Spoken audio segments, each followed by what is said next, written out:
Hi, Andrew Kolikoff here. I am chiming in on our Be Do Have weekly segment.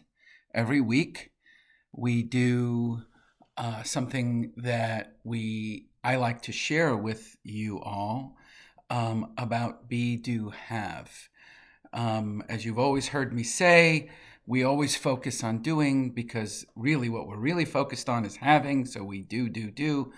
And we forget really that the greatest change that we can make towards having what we want in our lives by practicing being. So one of the things that I like to share with people, I do coach a number of people. I've coached many through the years, is that there was a very interesting study done by the University of Pennsylvania that 90% of our thoughts are the same every day. They are today as they were yesterday. 90%. If that doesn't tell you that we're not only creatures of habits in our doing, we're creatures of habits in our thinking, which is our being.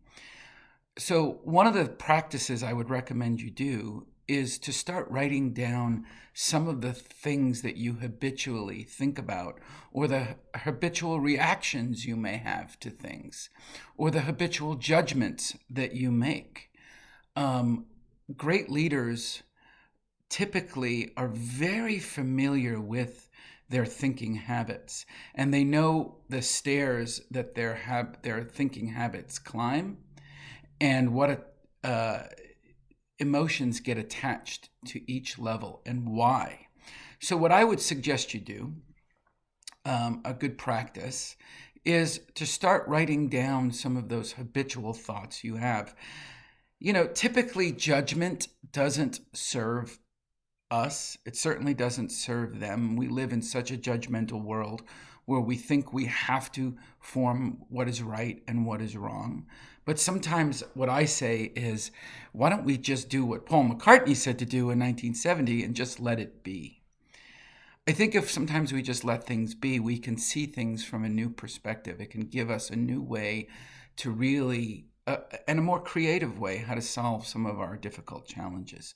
So the tip for this week is to be aware of your habitual thoughts. Write them down. Write down why you think you have them.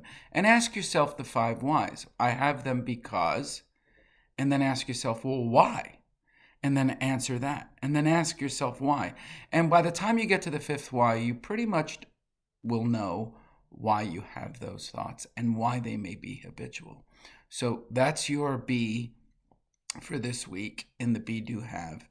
And remember, our mission is it's good business to make a difference in the lives of those we do business with and seek business from. Make a difference in somebody's life today. I promise you your life will be better if you do that.